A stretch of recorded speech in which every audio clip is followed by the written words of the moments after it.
Okay, greetings, brothers and sisters. Today's Saturday, January 11th. I don't know if I'm going to do an introduction or not, but I got a bunch of stuff to get to, a bunch of funny stuff, some weird Brook Shields operation thing. And then I want to get to Don Lemon takes on Morning Joe, which is one of the best things ever. I just watched a little bit of it. What I watched was spectacularly clueless and just across the board, and how desperate this media is now. And I'll explain about all that as we move forward here, and just wonderful. But let's start here. Jill Biden takes her seat next to Kamala Harris at Jimmy Carter funeral. I saw the title. I haven't seen what it looks like yet, but I think it's got a lot of potential. There are the Bidens walking in and playing that freaking sappy music. I met Jimmy Carter and was my mom's favorite president, so, but I don't know. Like he's, part of the club. But, he seemed like a good person when I met him. Look at her look. There's Dougie Fresh. Dougie Fresh not even acknowledging them. See, there's so much tension now. Like Dougie Fresh, he didn't know anybody. Here are the Clintons. There's George W. Bush. There's Al Gore. There's a vice president back here, Al Gore, and Trump's former vice president, that clown. I don't know where Tipper Gore is. But these are all these, famous people. And Kamala's not loving it, right? Look, he said something to her, but look how... they're trying to be somber, but still, there's Trump and... where's Obama? Obama's here. Trump and his Manlania. And then apparently Obama and Trump were talking and joking around at the thing. Look at read your program, because you need your program. So that's when you get in church and you want to get out as soon as possible. You read your program. Like if you're at an event, like you're at a concert or something, or like a play, and you don't want to be there, you're like someone dragged you there. You immediately look at your program to see how long the thing is, and you want to you're going through the acts or the speakers or whatever it is, going, oh, well, you got 3 more speakers to go or whatever. You're always looking at your program to see how much time you have left of this thing. You don't want to be in these pews, these uncomfortable chairs. These look a little bit nicer here, but when I went to church, we had these pews and they were really uncomfortable, and you had to kneel down this freaking padded thing, and it was, it was Catholic whole thing. But look at him, and Joe Biden didn't go next to her, Kamala.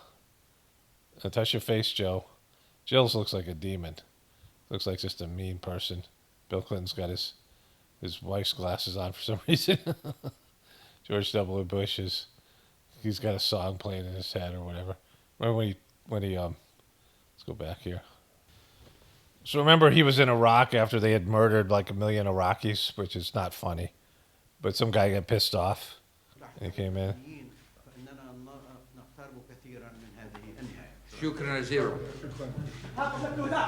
Boom.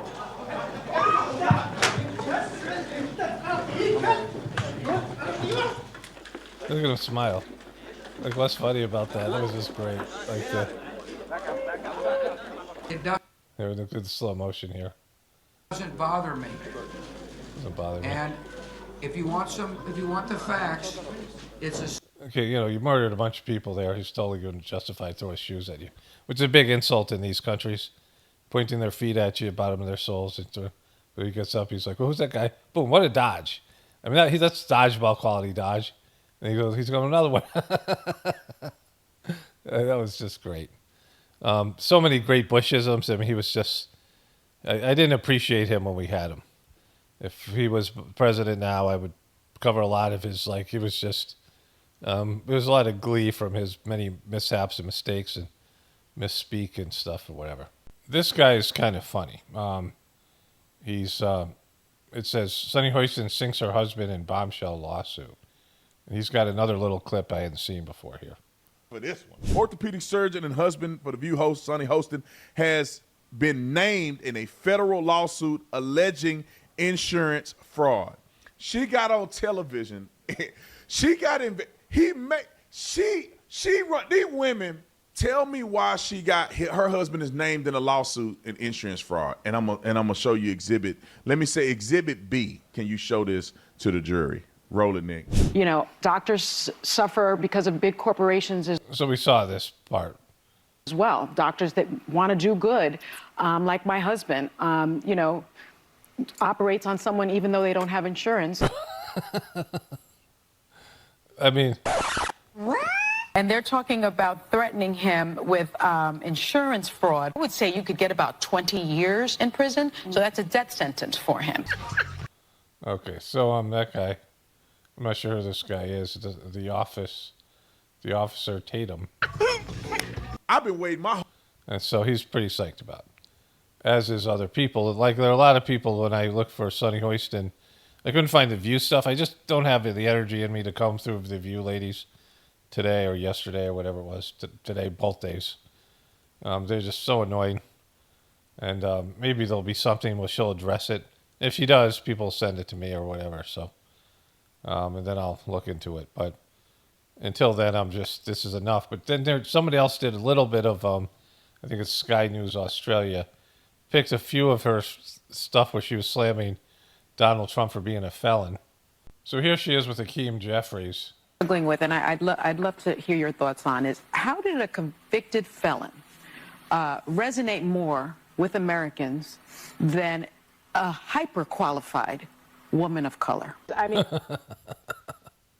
I just didn't like the optics of a convicted felon sitting in the White House near a fireplace. Now, as Whoopi said, that we have a convicted felon in... You know, and I've heard her say the convicted felon. So she's like big. So she's supposed to be a lawyer or some bullshit. You know, that's her claim to fame. And she called Trump a convicted felon. I would say I've heard it like 50 times. I mean, just with me covering their stuff and shitting on them, you know, whatever I do here. I mean, I'm not a regular viewer. And, you know, maybe, I mean, in a 6-month period, I might have 3 or 4 little segments on something the View ladies say, based on people sending me stuff or something being recommended or whatever. And so I've heard her say this a number of times. Convicted felon about Donald Trump, right? And, you know, her husband, I mean, she's like looking at a guy who's done scumbag stuff, like doctors who are abusing the government and stealing money. I mean, that's what this is about, where he put out information. You know, this is what Dodgy's kids did when you fudge paperwork to receive money, when you fudge that you had patients you didn't have and things like that. I mean, that's just a real scumbag thing to do. And so for her to be all high-and-mighty about Trump and then have this, it's hilarious, because she was the one who was always calling Trump a convicted felon. In the White House, those questions should not be asked of anyone, anytime, anywhere. Are you saying people who are felons can't vote? Well, why are you letting them run the country? Why, you know? Why is that that's protocol? Because she's really into that. What's the deal? You know, it's bad when your doctor is a convicted felon. How many people want to go to a doctor who's a convicted felon, right? Like, you want your doctor to be fucking trustworthy, right? Right, Sonny? Right, Sonny? So, she's taking it on the chin now, and people just don't like her. Pizzagate gunman Edgar Welsh shot and killed after flashing firearm during traffic stop in North Carolina. The Pizzagate gunman, who opened fire in Washington, D.C. pizzeria 8 years ago because he falsely believes it was the center of Hillary Clinton-involved child sex ring, was fatally shot in by North Carolina cops during a traffic stop Saturday, according to authorities. He's out of prison already? Like, I don't understand this part, right? The guy opened fire, so he must not have hit anybody. But Washington, D.C., you know, there's this guy called Adam versus the Man, and he was a supposed truther. And he went to Washington, D.C., and he cocked a shotgun, you know, loaded a shotgun and cocked it, because you're not supposed to carry firearms in Washington, D.C. Like, there's a whole loaded firearms ban. And I think he did like half a year in prison. You know, again, I don't know how legitimate this guy is or whatever. But he was one of the kind of old truther kind of people.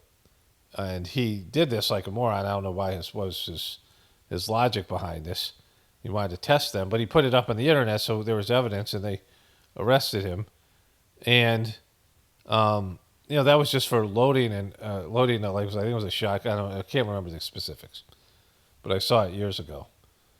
And this guy went to Washington D.C. pizzeria, and this is a pizzeria that hobnobbed to celebrities and had connections to insiders. It was a whole thing. Like, there was some legitimate weird stuff about the pizzeria. Like, the Pizzagate thing was overblown, and the QBs and the people who came in just started putting disinformation, or the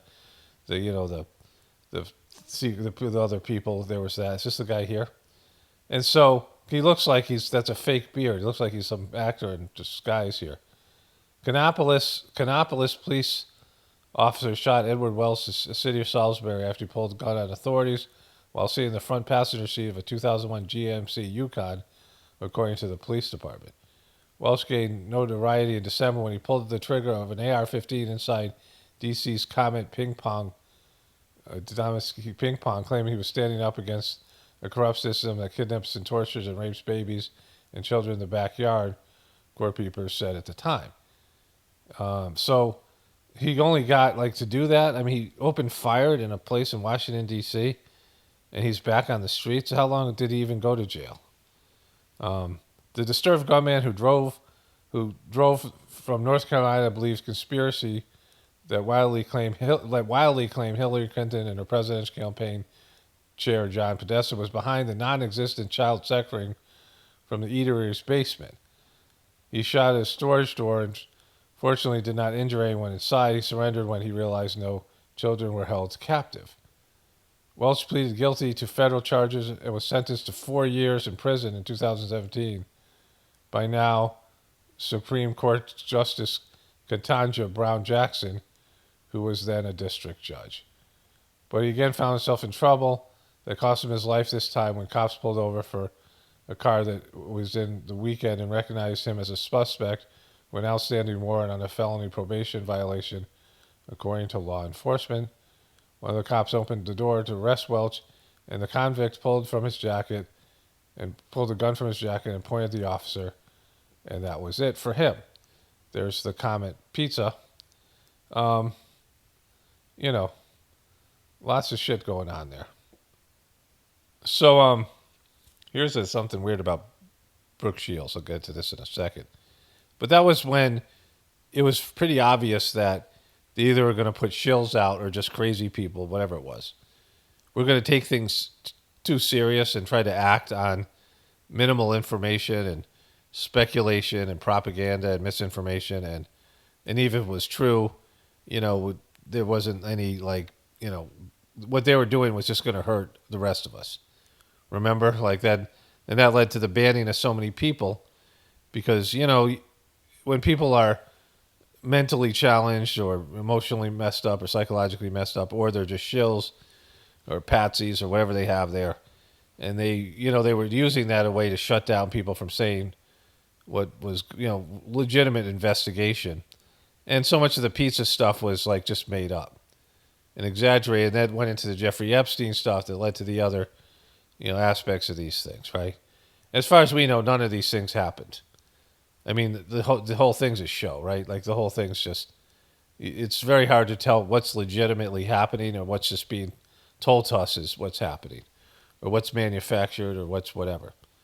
And you can say everything's fake, and which is true, and in a sort of a larger perspective of life being illusionary, third dimensional life, and then all the disinformation that's out there and lies. I mean, it's just a sea of lies now on all sides. But this is in the sea of whatever this thing is here. Brook Shields reveals plastic surgeon threw in little bonus during labia surgery without her consent. Such an invasion. I don't know what that is there. It's not Brook Shields. There she is there. And so Brook Shields blasted her plastic surgeon for throwing in a little bonus during her labia surgery. The actress explained in an upcoming memoir, Brook Shields is not allowed to get old, thoughts on aging as a woman. That her wonderful gynecologist initially recommended a labia reduction. The model notably had experienced discomfort, bleeding, and chafing since high school, due to the length of her labia. Maybe because it was a penis. maybe it was a penis. I did this thing for that joke because I thought of it just yesterday. So she had a big labia. She's like the big one. Her male doctor appeared proud to inform her of this. Okay, so where did I miss the thing? Here it is. Yeah. Let's go forward. I missed it. Of course, it's not covered in insurance because it's considered cosmetic, which is interesting. The 15-year-old explained to U.S. Weekly, the last time I did check, I did not want to be a porn star. Or somewhere in here it says, I don't know, I missed it. This is it. Little bonus. There. A little bonus by concerning this lady's surgery. The actress was given a vaginal reduction without her consent. And so that was what I missed. So the guy tightened up her vagina. He was proud to inform her of this, that whilst he was cutting off part of her labia, which, not just, well, let's move forward here. He decided to tighten up her vagina, and she didn't want that. And last time I checked, I didn't want to be a porn star. After Shields went under the knife, she went in to check up with her Beverly surgeon when he proudly informed her of adding a little twofer. A little twofer she had not consented to. The male doctor had given the vaginal rejuvenation, which is defined by the NIH as decreasing the average diameter of the vagina, mainly for sexual reasons. So thanks, Brooke. Thanks. He's got that. Look at those big giant man hands here. She's got that. That's the water sign that Trump's always holding up. And man, look at the mitts on her. So there was that. So Sunny Hostin, I'm going to show you this real quick, and then I want to get to the Don Lemons thing, and then whatever else I cover today. I don't know. So this is going to be covered by Don Lemons. This is why I'm showing you this. I looked through this briefly, the latest episode, see if she would say anything about the indictment, which I don't think she would, because it would be stupid. Anything she says is going to make it worse. I said this to Alec Baldwin. Just get off social media. I mean, everyone hates your wife. You turn into a joke, and now people want you to go to jail for whatever. I don't know if Alec Baldwin listened to my thing, but I was like, just shut up, It doesn't help me out. Like, I want you to keep on talking, but like this, they kept on appearing and saying things and making it worse after that disastrous interview. But they're going to cover this moment with Trump and Obama. Mike Pence's way followed Karen. Yeah, the wives were more upset than the man, I think. Well, They love Mike Pence. They always talk him up because of what he did with Trump. I'd like to point out the shady part of what was going on, right? Shady. Like your husband, shady? I saw that the vice president was What? sort of befuddled by all the talking between Obama and... Look, she's looking around here. And look at this dude over here. There's Dougie Fresh. There's Bush's wife. Donald Trump. Like, she's like, what is this? Look, she's just over it. So I kind of enjoyed that little tidbit. I also enjoyed... Remember when Obama was talking about Trump's manhood? Like and then Trump was talking about Jack Nicholas or whatever, or Arnold Palmer or whatever. Tidbit of Melania Trump. I mean, she just sat there and she was just standing straight ahead. She looks the way she looked at the first inauguration when she had the blue dress on and she kind of like smiled at him and then went like this. Yeah. She looked like that throughout the whole thing. So So what's going to happen when you're dealing with your husband? It's the thing, Sonny. What about your husband? Because let's talk about your husband. Because like right now, it's kind of fucked what's going on with you because of what your husband did. Right? And you're not saying anything. And if you ladies aren't saying anything after calling Trump a felon multiple times, convicted felon. So there's that. Okay, so this is Lemon Live at 5. Joe and Mika called out on their own show January 10th. So this was yesterday. Today's January 11th. Spectacular. Morning Joe fight. And so Don Lemons is, well, we'll get into it as it goes through here. This is his intro. Boom. Don Lemons Show. It's the Lemons Show.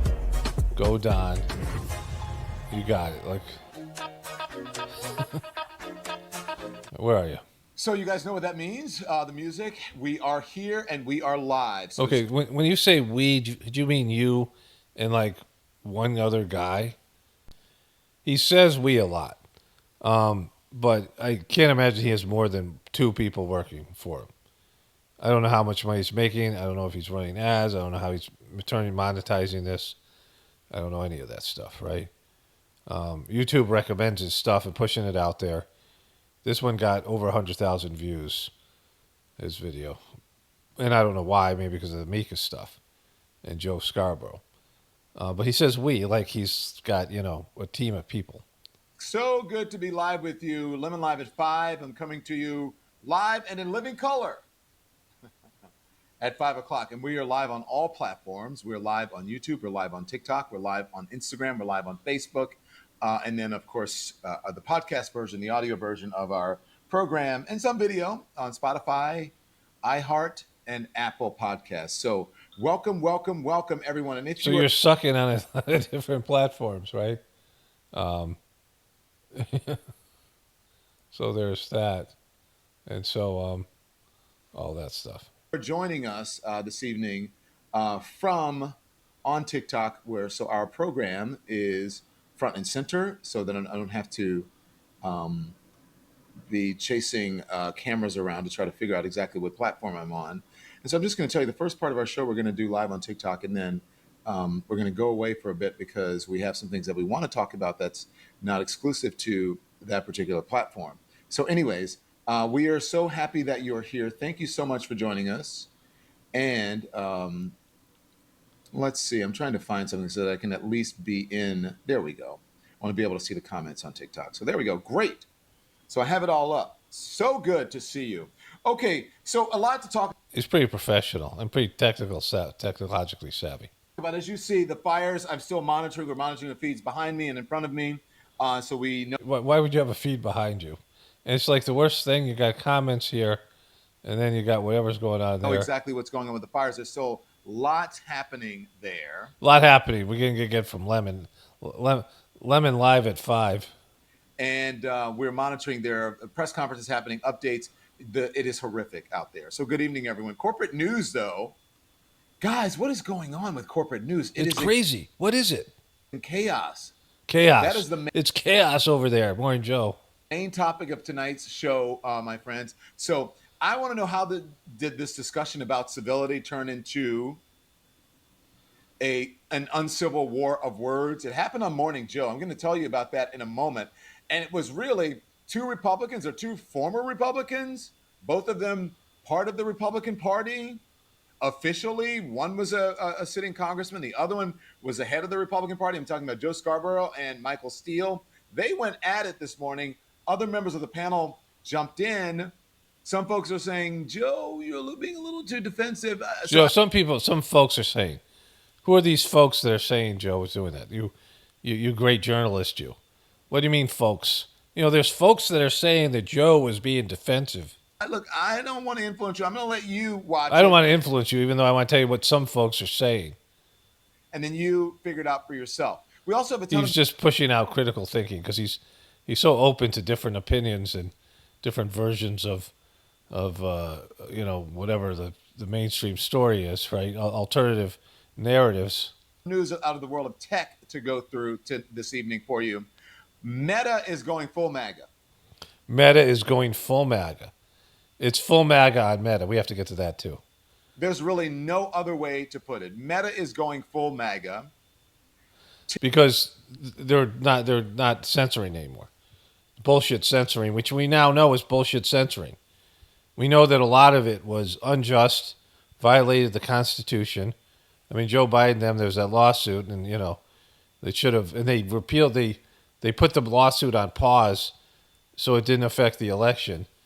But in reality, he lost that lawsuit because he violated the First Amendment rights of those. He put pressure to censor. politically, like his whole team, not Joe Biden, his fucking team. Joe Biden was a vegetable. But, there was all the stuff that went with that, right? And we all know it was wrong because most of the stuff, 99.9% of the stuff can't even be considered dangerous. It's unpleasant. It is whatever it is, right? And then whatever that's out there that could be considered dangerous for people, the stuff that could lead to some kind of harm. And even then, RFK Jr., when he was testifying and being interviewed about this, said, these people would defend hate groups, civil liberties type of, lawyers and things, even though they hated the hate groups, right? They would defend their right to free speech because free speech has got to be guarded. And they trounced all over it. And, in a way that was ineffective. There was major backlash, right? And so it's not going full meta. Like, Mark Zuckerberg is doing what's best for his business. His business thrives when there's less censorship. And that's, everybody should understand this.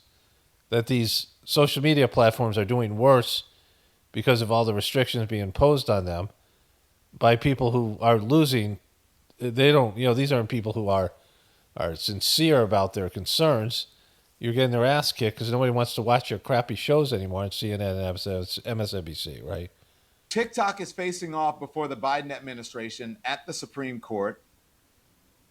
And we're wondering, is the app going to be banned? TikTok, are you concerned? TikTokers, are you concerned that the app is going to be banned? Oh, no, Don. Why don't you ask him? It looks like it. He sucks so bad. Maybe. Maybe it's happening. I don't know. No decisions yet. So, look, I don't know, can you say call your Supreme Court justice? I have no idea. Call your local. I don't know anything. I don't even know why I'm in front of the microphone. I don't know what's happening at all. I just asked you guys what you guys think, and I tell you some kind of my lame interpretation that's always wrong and just ridiculous. Well, I don't know what the fuck's going on. Why are you guys watching me? Representatives, make your appeal if you don't want it banned. Remember, Donald Trump said he had an affinity for social media, especially TikTok, because he believes that social media, especially Twitter, helped him to win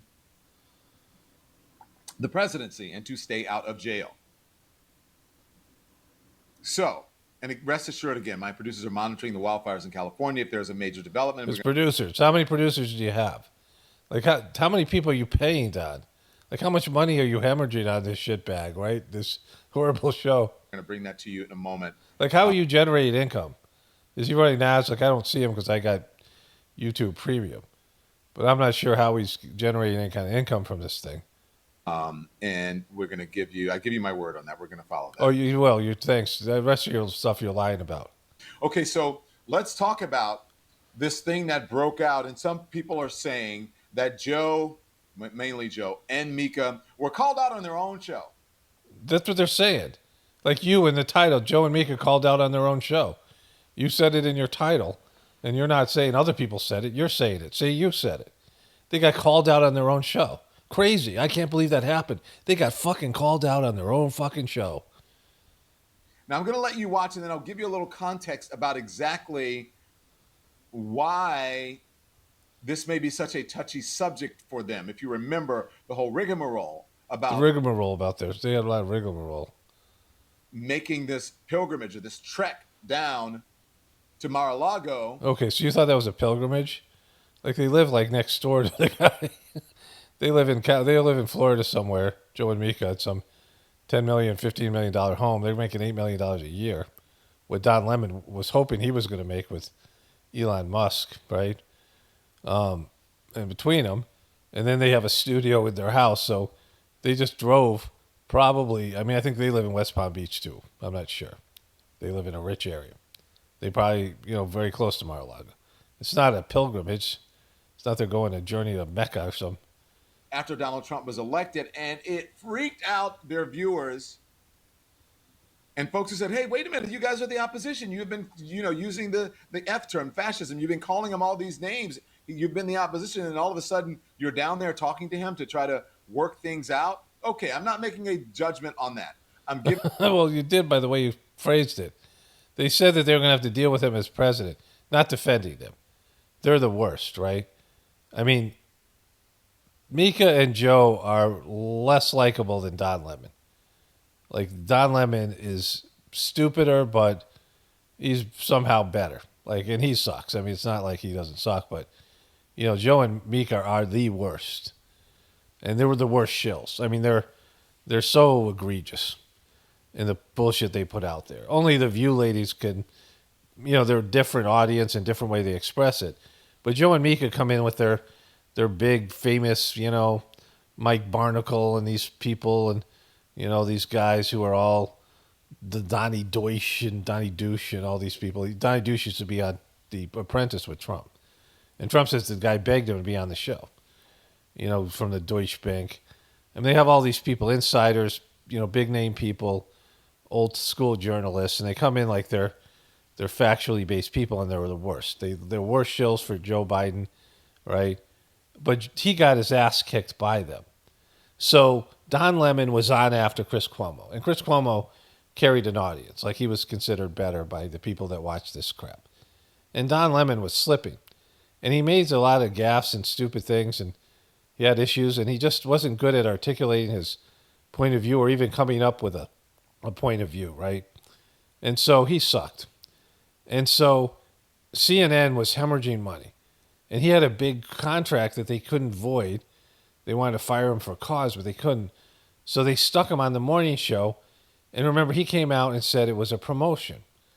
You know, after I'm done talking here, I'm going to run all my memes about him. But, like, you know, they told him it was a promotion. But they moved him to a morning show where he's now co-hosting with, I can't remember the women's, Caitlin, not Clark, but whatever her name is. And don't tell me, don't care, don't need to know. And that other woman that's there, the blonde woman. There's a couple about CNN that are about the same age, but whatever she was. And he got into it with her. And they were kind of like the senior people.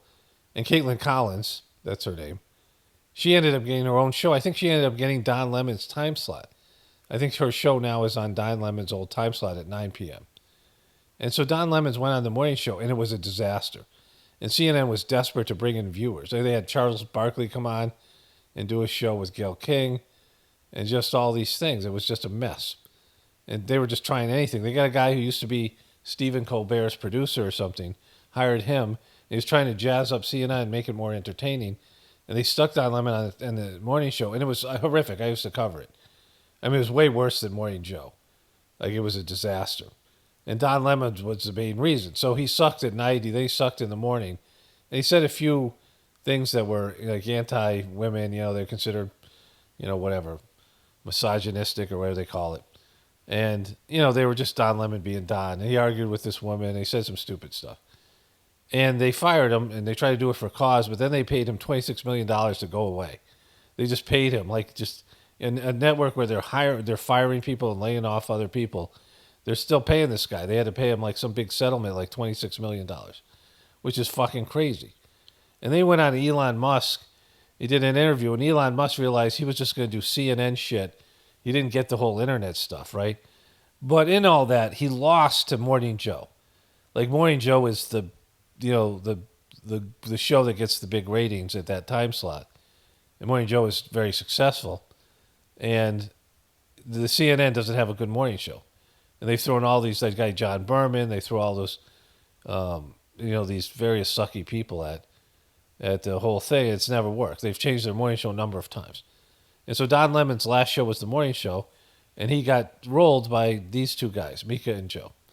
And so that's the context to understand this. Like, he's here because he couldn't compete with them, right? Giving you the background. So this morning, it came up in the context of the former President Barack Obama and the former and president-to-be Donald Trump yucking it up. Okay, they didn't yuck it. We saw what happened there. They didn't yuck it up. At Jimmy Carter's funeral. Exactly. Why were they yucking it up at his funeral? Yesterday. And folks were surprised, like, wait a minute, why is Barack Obama laughing at his jokes? Why are they being so civil to each other? Don't these men hate each other? Yeah, like, why don't you ask that? Like, he's almost flirting with the left-right paradigm, but he doesn't get it. Well, aren't they really enemies? Wasn't Barack Obama making fun of his manhood? And he was, holding his hands up and talking about his junk when he was like mocking him on his crowd size, which turned out like he did have bigger crowds because Kamala Harris got rolled. But here he is, like, going after Trump. He campaigned hard for Kamala Harris, who it later came out wasn't not even his third choice, right? He didn't want her at all as being didn't want Joe Biden either. And there's all the tension between all these people. They hate each other more than they hate Trump, right? They're all looking at each other, glaring at each other. Biden and Kamala and Obama and Biden, right? They don't fucking like each other, right? They like Trump more. Each one of them likes Trump more. In fact, Biden was happy Trump won, and his wife was wearing red the day after the election day, MAGA red. And so, like, maybe you could think about the left-right paradigm here, Don. Like, you're on the internet now. Nobody wants to hire you because you suck. Maybe you could go and figure out about what this even means. Left-right paradigm, Don. Haven't they been fighting? Haven't And they? then this whole idea, this whole conversation about civility played out live in living color on Morning Joe. Okay, it's all in color now, Don. I mean, we had one black and white TV when I was like, this is 5-6 years old, so like 55 years ago. And my friends had color TVs. Like, my dad was just cheap, and even though he loved TV, it took a while and we had the TV with the knobs on them and the rounded screens and all that shit. You had to get up to change the channel. This morning with two colleagues, two former Republicans. Here it is. We'll talk about it as we go along. Who Elon Musk said he was going to personally destroy their political careers. Look at Mika. Look at Mika's all defensive. Like, they're just bumming, right? So this is a bit. I mean, I'm going to show you this. I hadn't seen this yet, but it's a bit. Said to Elon, go pound. They have Jen Psaki here.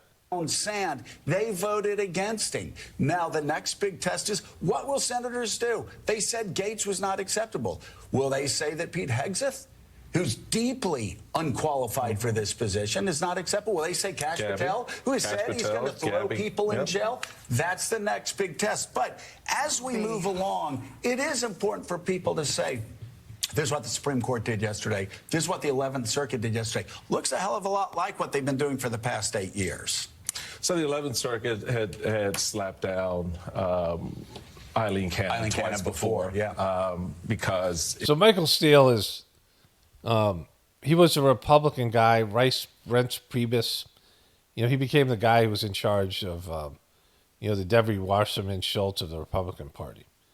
And he sucked at it. Like, he was the guy, I think, in charge when McCain ran, and he was an anti-Obama guy.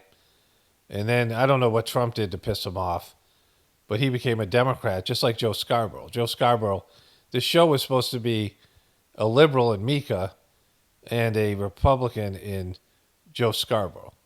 But Trump came along, and they both decided to hate Trump, and then they get married. I think Joe Scarborough left his wife for Mika or some shit. I don't even know. But they had that weird picture where she was posing with her legs straight up in the air. Remember that, that weird stuff. And so, like, their show just became this abomination of going full left, hyper liberal, when Joe Scarborough was a moderate Republican and very Republican on a lot of the issues, and they just went full liberal. And then Michael Steele became a regular on their show, and so they're going to get into it here. And it's completely staged because, they have these, well, let's watch this. It's just bogus rulings on her part. And they're going to honor that judicial responsibility. Supreme Court decision yesterday, okay, all right.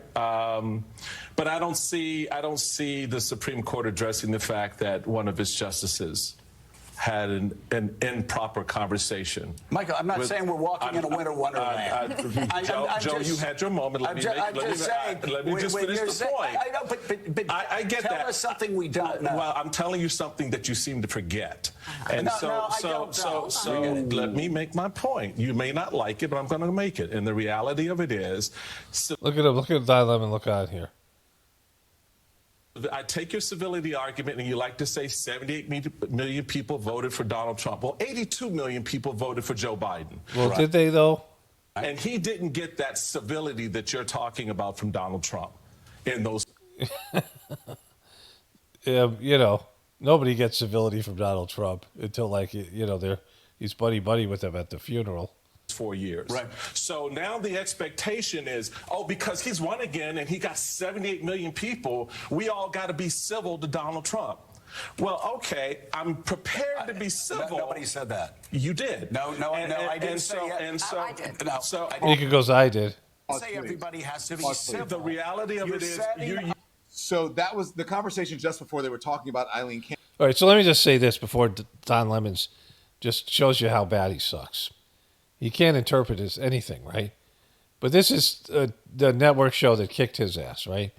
And they're floundering now because, they do these dramatic things, these arguments, these stage arguments. It happens oftentimes in the sports world on shows like First Take. It's happened on Crossfire a long time ago on CNN. It happened with American Idol.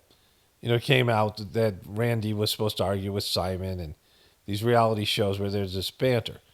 And people love drama. And so this is something that they haven't done on Morning Joe before because now they're desperate. And the reason they're desperate is when Trump was elected before, there were so many people that were freaked out, right? They were like freaked out that Trump was president. And for 4 years, they used that. And CNN and MSNBC got the best ratings ever.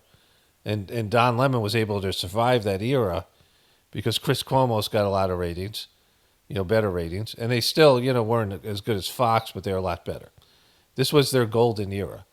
And then Joe Biden got elected, and people just stopped caring about Trump. But the mainstream media, that's all they could do. That's all, like I said to you, what did I say in the beginning when Trump was being indicted? I said, show me when he's in jail. When he's actually in jail, in prison, and he's no longer they can't use him as an asset, then talk to me. Everything else is just bullshit, right? And what I say about the election, I can't imagine they're going to get rid of Trump because it's their, Trump is their catalyst for everything. Trump is their argument. Trump is their platform.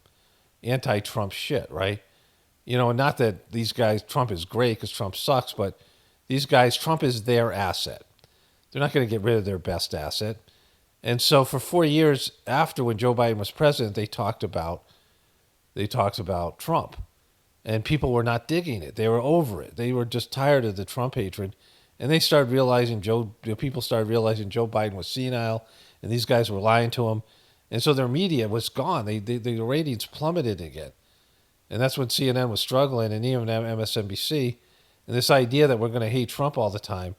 And so when Trump got elected again, they thought, all right, maybe we're going to have a renaissance. And maybe they will for a little bit if Trump does something and freaks people out. And they come in, all these people, these Democrats come in and say, I told you so. And so maybe the ratings will get better, but they're obviously not getting better enough. And so they're doing dramatic shit like this, that something Don Lemon's going to cover, and he's going to get hundreds of thousands of views. So they're pushing for people to show up on Morning Joe because they might see something like this. Because people love this shit. Like, people love drama. People love arguments. They love all this bullshit. And so this is, like, completely staged. It seems like it's just fake.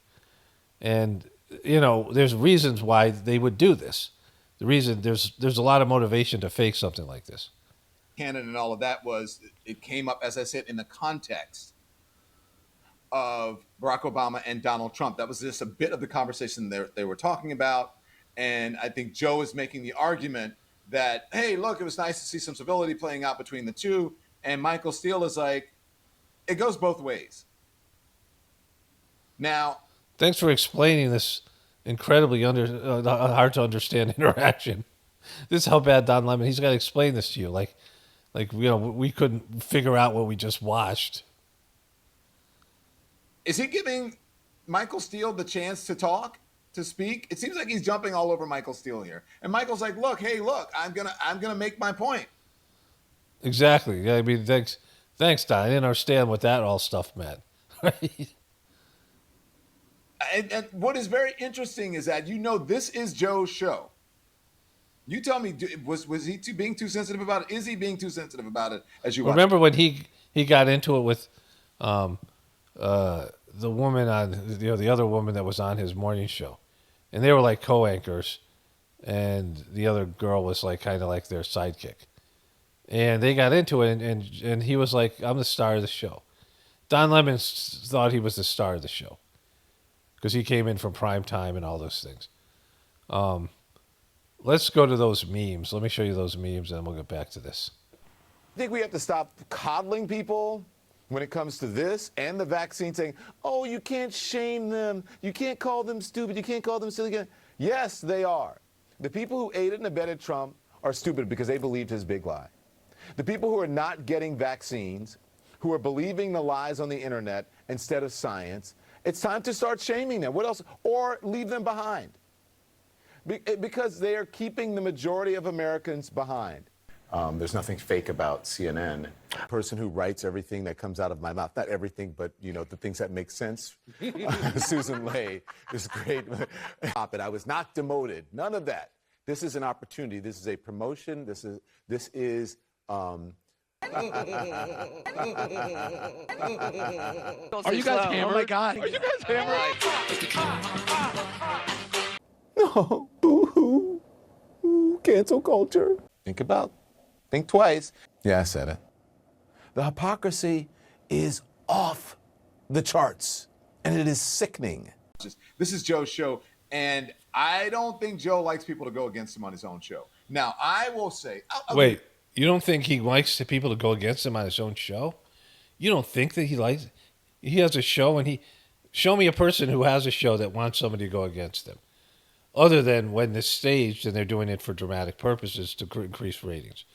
Some bullshit conflict, some bullshit beef. You know, they have these rap battles where two rappers are about to release albums. And so they'll left-right paradigm it, right? Controlled opposition. And they'll, pretend that they're enemies so that they can sell more albums and get more attention. So they'll have these fake beefs, right? All these things. Drama is a way to stir attention and drive a narrative, like things around a movie.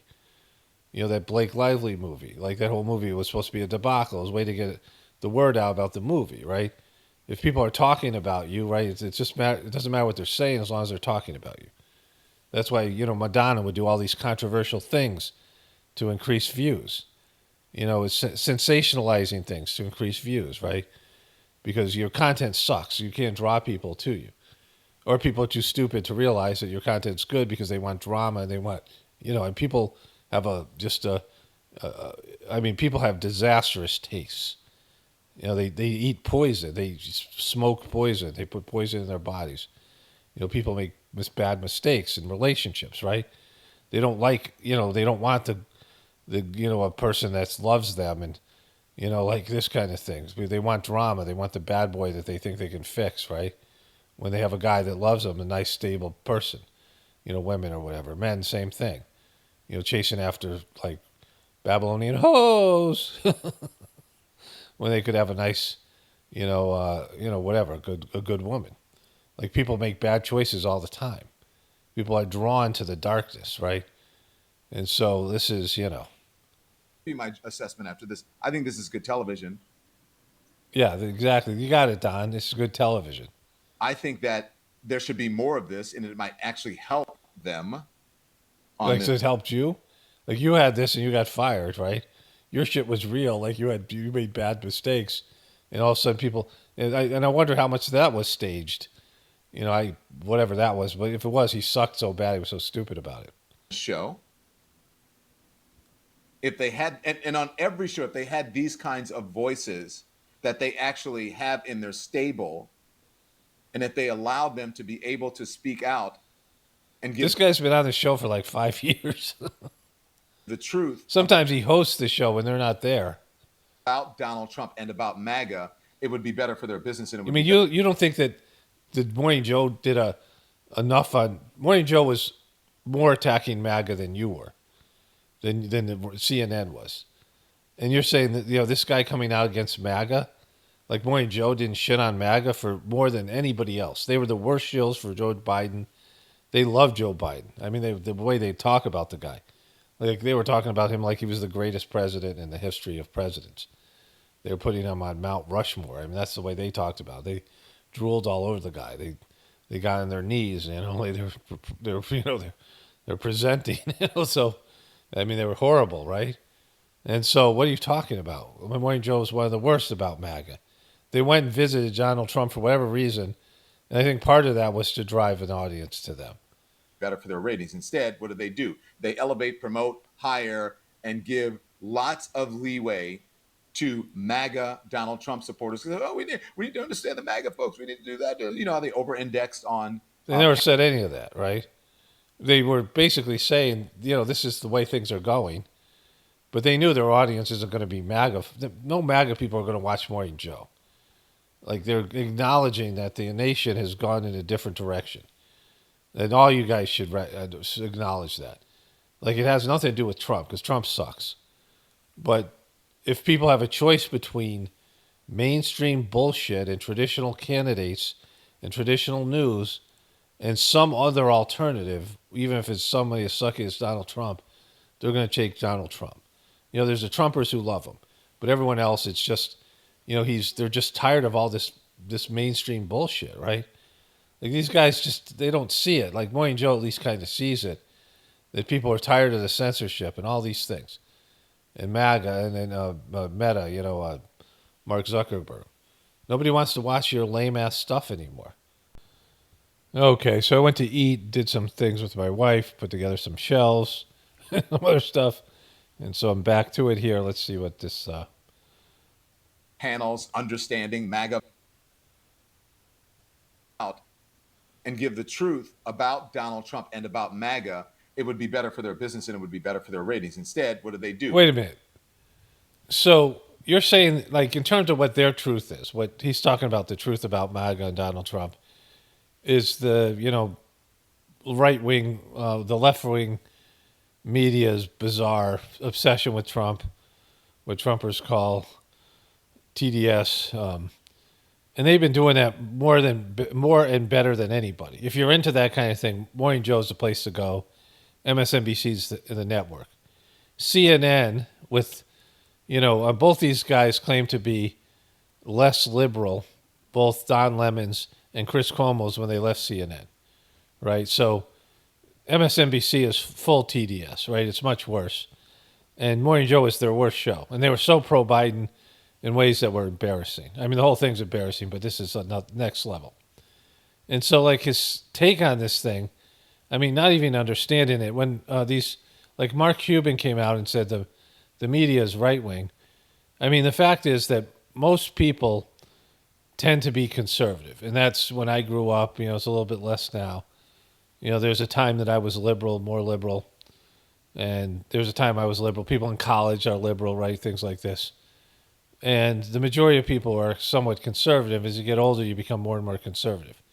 Whatever that is. It's different in America than other places, but this type of idea where you're all about family, you're all about tradition, you're all about God, you're all about, these types of things, whatever country you're in.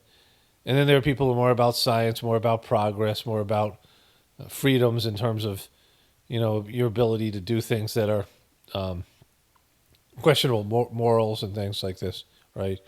And so when you look at these two sort of divisions where people who want to be progressive and, some of the rules that Christians or conservatives have in various countries are just stupid and they're not real. Like they're not really about morality, right?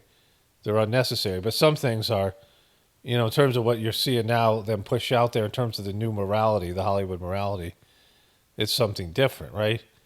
And so you have this, these types of, sometimes the conservatives are right, sometimes the liberals are right, sometimes progress is necessary, sometimes tradition and honoring your elders is important, right? These things. Sometimes it's, it's something that's in flux, and each situation each time period is something different. But what we have now is just batshit craziness on both sides, right? And the majority of people are tending towards conservatism because of the agenda that was pushed, the Hollywood morality. Most people are just over that shit, even people in suburbs who used to be liberal. To fund the police. You guys pushed it too fucking far, right? The liberals pushed it too far, and now there's a swing back to the other side. It isn't so much, like I said, people love Trump. It's just that they don't want whatever they've had before. They don't want the mainstream narratives. And if these guys understood that, then their shows would just go away because they wouldn't be saying this stupid shit, right? There's still an audience for what they do. Don Lemon can still find an audience out there, especially since YouTube's and these platforms are promoting him because he's kind of famous, even though he's just famous for sucking, right? But even with that limited amount of audience, the majority of people are just over all that shit, right? They elevate, promote, hire, and give lots of leeway to MAGA Donald Trump supporters. Oh, we need to understand the MAGA folks. We need to do that. You know how they over-index. They've never said that once. I've never heard, and I mock these people all the time. I've never once heard them, we got to understand the MAGA folks. And it's something that needs to be said because it's half the population. For somebody who's talking about disenfranchisement and, the kind of marginalization people go through, the way that they did that to anti-vaxxers who, if you look at what's happened now, most people would say the propaganda was clearly bullshit, right? They're coming from the powers that be about COVID and all these other things, right? All these things that had happened. And so, the people in the truth community, the good ones, not the right-wing dopes, but the good ones, have been right because the other stuff is just so stupid. It's the only place where you can be somewhat logical and practical. Like everything else, you got to distort reality to regurgitate the shit that you're hearing from other people and call it facts, right? On panels, understanding MAGA voters and Trump supporters and all of that. So now this is someone who is on the staff, has his own show at the network, and he's giving them to it plain and simple and straight. And it's refreshing to see because you don't see, especially... Refreshing to see? This has been... What he's been saying is what everyone was saying until Trump won. And now they're saying, all right, well, the Republicans are in power. We're not going to do the same bullshit of obstructionism we did before. Whatever reason they're saying that, because, people are not going in for the same Trump hate, but they're still talking shit about Trump all the time.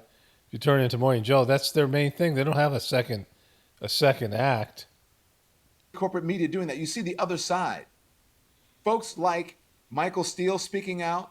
Look at what happens on Fox. Look at what happened to Juan Williams. Look at what happens to a number of sort of centrist, left-leaning voices on even left-leaning networks. Purged or will be purged, mark my words, in the coming months. You will see it happening, not only in broadcast, but in print as well. So you think that being really left is where to go? That's where the energy is in? Like he's so ass backwards, he doesn't know what's happening, right? Like people rejected this woke liberal bullshit, right? The conservative stuff with the QBs, they rejected that the last election cycle. Everyone was over QAnon and all that other bullshit, right? The fake truthers. People rejected that. And Trump got embarrassed and the whole thing, and the QBs got embarrassed.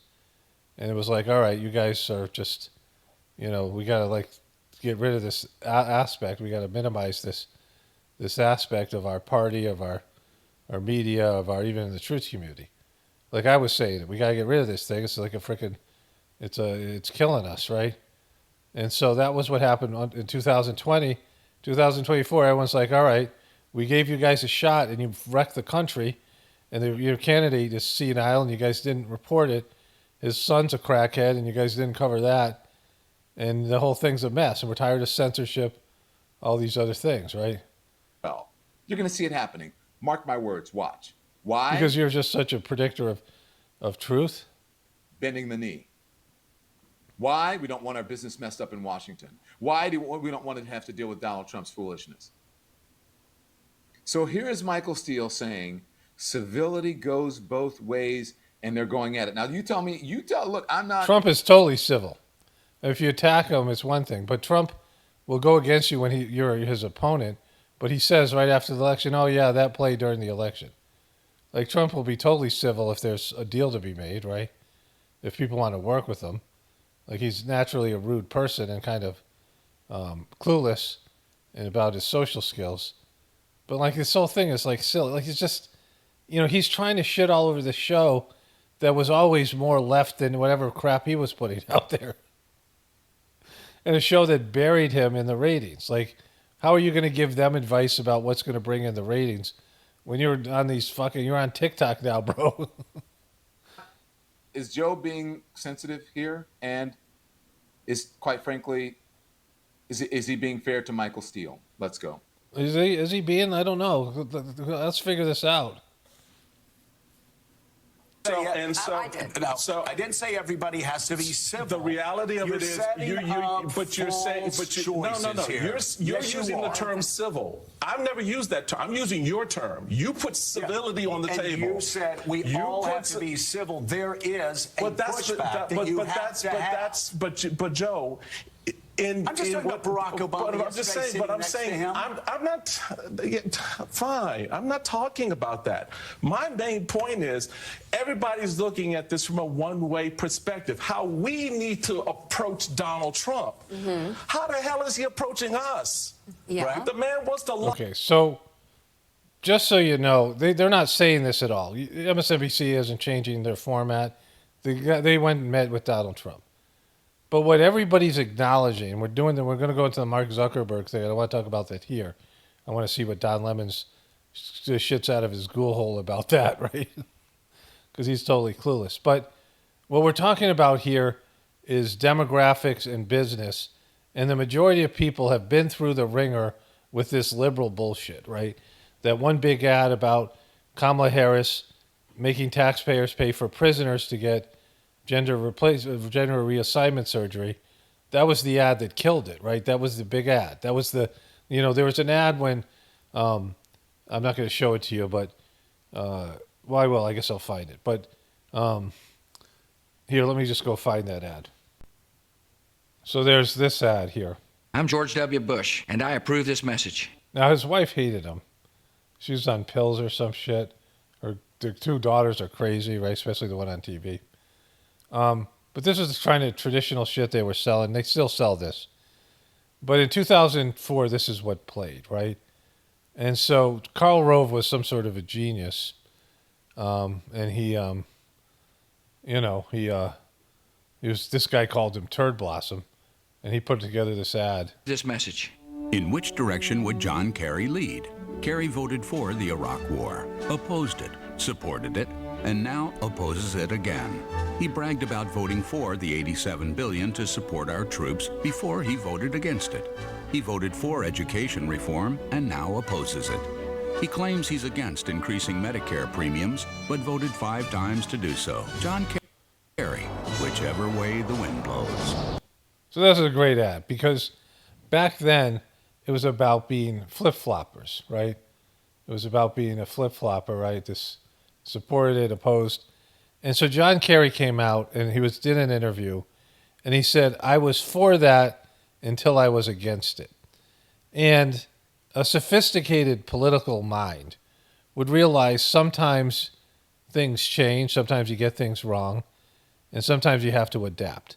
But the way politics works is you always want to vote on things that are going to be successful. And they don't want to vote. You want to vote least amount of times as possible, because every time you vote, someone can run an ad like this, right? But there was this idea of being a flip-flopper and being an elitist. He was married to the Heinz, whatever, Christina Heinz, not Christina Heinz, whatever, the Heinz, some ketchup woman he married. So she was worth like $1 billion. So he was really wealthy. You know, he went to Yale. He was in Skull and Bones the same time George W. Bush was. They were both in the same Skull and Bones class. I think Kerry was 1 year ahead of George W. Bush. They both went to Yale. So they were, the Bush family was as elitist as Kerry's family was, but they wanted to paint him as a rich, clueless Democrat going windsurfing and being a flip-flopper. This was a genius ad because people are stupid who vote, right?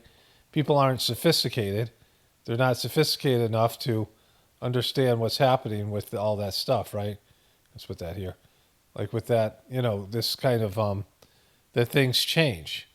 And that, it's more sophisticated than sticking with a position, but they want to paint him as a flip-flopper. And he had already painted himself as that. And this is the ad that they ran that killed him. This was the ad that destroyed him. There's always one ad that sticks out. Michael Dukakis put on this helmet. He looked like a little kid, right? He looked like he was a 12-year-old kid. There's these moments in the campaign where somebody says something, like if Trump lost, it might have been, oh, they're eating the dogs, right? Like if that could have been his moment, where like they would blame that. For him, it was the big thing that happened. It was the stuff to do with COVID, whatever it was, when they were playing this, right? But this was a big ad, and in the current election with Kamala Harris, I'll play that ad from Trump. So here's Trump's ad that ran so much that Trump would play it at his rallies on top of it. And this was the #1 ad, right? This killed her. Kamala supports taxpayer-funded sex changes for prisoners. Surgery. For prisoners. For prisoners. Every transgender inmate in the prison system would have access. It's hard to believe, but it's true. Even the liberal media was shocked Kamala supports taxpayer-funded sex changes for prisoners and illegal aliens. Every transgender inmate would have access. Kamala's for they, them. President Trump is for you. I'm Donald J. Trump, and I approve this message. So there's a tipping point where people who are liberal or, they like, you've gone too far. There's a tipping point for, like, it's like a radicalization point where people like, conservative people are like, oh, you've gone too far to the right. Or liberal people are like, oh, you're going too far to the left. And Kamala Harris did that. In that ad, when Kamala Harris came out later and defended herself, saying Donald Trump had that same law in his books when he was president. Of course, Donald Trump didn't push back against any of these things to do with the whole gender thing when he was president. And yet he was able to paint Kamala as that person, as that guy, right? As that dude that would support these things. And so American people were clearly against that. And they said so in exit polls and these other places. So anybody with half a brain would realize the winds of change have blown in the other direction, right? You pushed for too much. Defunding the police. And it was being pushed, too much was being pushed because they want division. The people who control the system, right? They're just like these guys want drama so they can get people to pay attention to their crappy show. How the hell is he approaching us? Yeah. Right? The man wants to lock up citizens. The man wants to turn the government against them. How are we to respond to that? Are we supposed to be civil? Michael, do you think we don't know that? Doesn't seem like it. Look at this dude right here. Look at her. Michael, why do you... Not you. I'm just saying the Michael, broader Michael, you. why do you feel the need to create false choices? I'm not creating a false choice. I'm using your words. You have created... I'm using your... You put civility on the table. My words. Look at that dude. Look at that mean dude. Took me saying that it's not the end of the world, that Barack Obama smiled and talked to Donald Trump, and you're turning that into that we have no idea what's before us. I'm not. You will play very well today on Blue Sky and Threads and X. Congratulations. Pause. I'm not playing You were anybody. I don't have... That Boom, boom, boom. Because they're saying he's trying to get a viral moment, but they're all trying to get a viral moment here, right? is that a personal attack? Blue Sky, he's saying that Michael Steele is playing to social media. Blue Sky, they consider that liberal. Boom. No, it's just such an insult. Of course he is. Everyone does that all fucking time. Everyone wants their viral moment. Everyone wants something to pop, unless it's something goofy. Then they don't want it, right? Well, is he? What's he doing here? Is he trying to say Michael just is doing this to perform so he gets a viral moment? I mean, well, that's a personal. That's silly. People think about this all the time. All these people in the media, they all want to have their moment, their viral moment. It's not X. Threads, very liberal. And X, of course, not. Now, what do you guys think? If they're your viewers, almost not anything at all, right? A thinking person isn't tuning into Don Lemons. Marie Maniscalco says, my God, he sounds like Trump. Allison Kinsey says, Joe is very sensitive and can't handle being called out. Boom. Crazy. That's the climate we want to create, because this is what you're about, right? Like, what do the other comments say? Why don't you read some of the comments that call you a dope or a clown or all the things that, I think that we can put comments up on guys. No? Do we have the technology? Are we able to do like? Debbie Bermudez says he shouldn't have backed off when he said that they're not acting like it. They're protecting their interests as it relates to keeping Trump appeased. It's a difference between talking points and being real. Michael says how he feels always is Kristen Thompson. Are you serious? Like, you've never seen this guy? He's a complete, flim-flam. I mean, he's a Donald Trump-esque guy. He says big things, explosive things. A little bit like Joe Biden in him, a little bit of Donald Trump. Joe Biden making up shit, plagiarizing stuff. Michael Steele was considered a joke. Like, I think he ran for president, and then they made him head of the RNC, and then he came to work on MSNBC. For, like, someone who's supposed to be a Republican voice, and yet he's the one who's totally anti-Trump, right? How is he a Republican? Like, MSNBC wants to have Republicans. These are their two Republicans. The guy who's the biggest shill for Joe Biden of all time, and this guy who says we should not at all engage with the Republicans. And he's talking on the side of liberals, and even though he's supposed to be a right-wing person.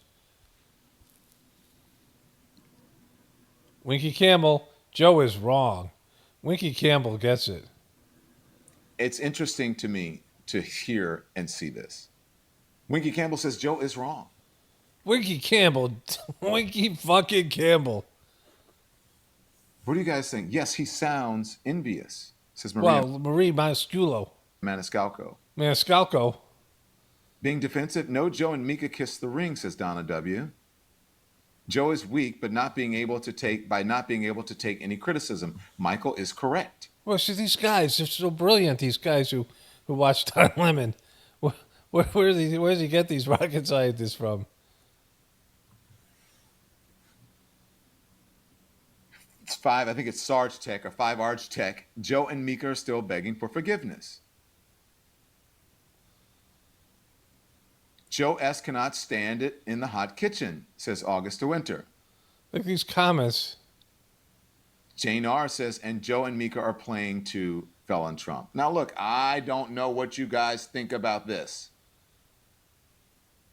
They don't. Like, it's just, this is a place where remedial minds go to sleep. Joe is like Trump and can't say anything if you don't agree, says Chicken Little on TikTok. I love the names. You love the names. Chicken Little, what a great name.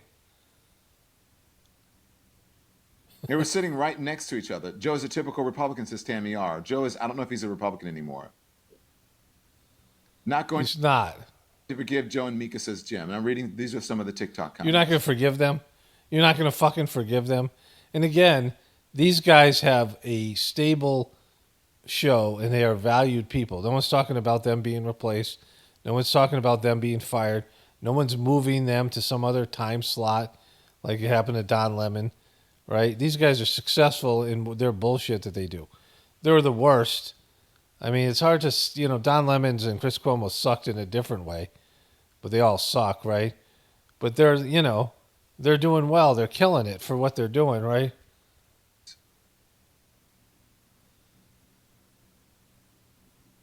Interesting. This is fascinating happening on this program. It's fascinating. It's fucking fascinating, Todd. Considering. It's just a fake little interaction that's, they want attention, right? They're all failing. The media is dying anyway. Like, it's dying as a whole. I mean, now that there's so much platform, so much streaming, all the content that people put up on social media, and the mainstream media just sucks, and it's never going to recover. This format is dead. A bunch of dope sitting around talking about shit. These experts that are always wrong, paid shills, they come on, say shit, and they're wrong, and they don't ever get called on how many times they're wrong, and they're always on the wrong side of shit, right? They never get it. There's no accountability in the system. So people have just said, fuck it, we're turning it off. Like, you guys are always wrong, and you're, like, annoying, and you pretend like you're experts, and you're certainly not. And, people have a different perspective, and now there's all this content that's available where they can find somebody who more is in line with their way of thinking about things. We already know this is what's happened. It's over. And so, like, this is just some feeble shit. Don Lemon's being ousted from the mainstream news is now trying to make it in the the world of like, internet, whatever the fuck he's doing here, right? And he's failing, he's failing epically because he sucks at his job, and the people didn't like him when he was on CNN, and now they don't have to watch him. When he was on CNN, if you wanted to watch the news, you only had a couple of choices.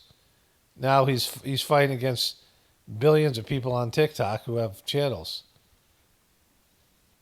That usually the preeminent and only voice on this program, usually that you hear for the most part, is Joe. And look, it's his show. Yeah, it's crazy. It's called Morning Joe, and I think you hear Mika a little bit more. It is his show.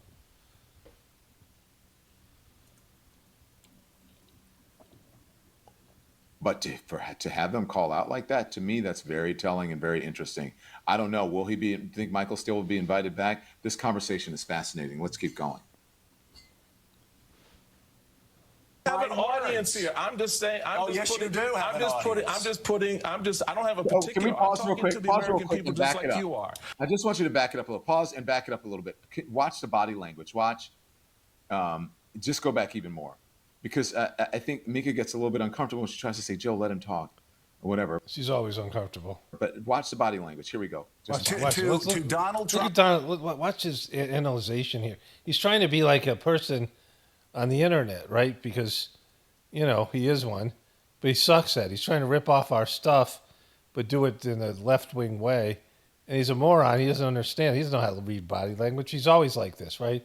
Mika's always weird-looking and doing weird stuff. And you're turning that into that we have no idea what's before us. I'm not. You will play very well today on Blue Sky and Threads and X. Congratulations. I'm not playing to anybody. I don't have an audience here. I'm just saying. I don't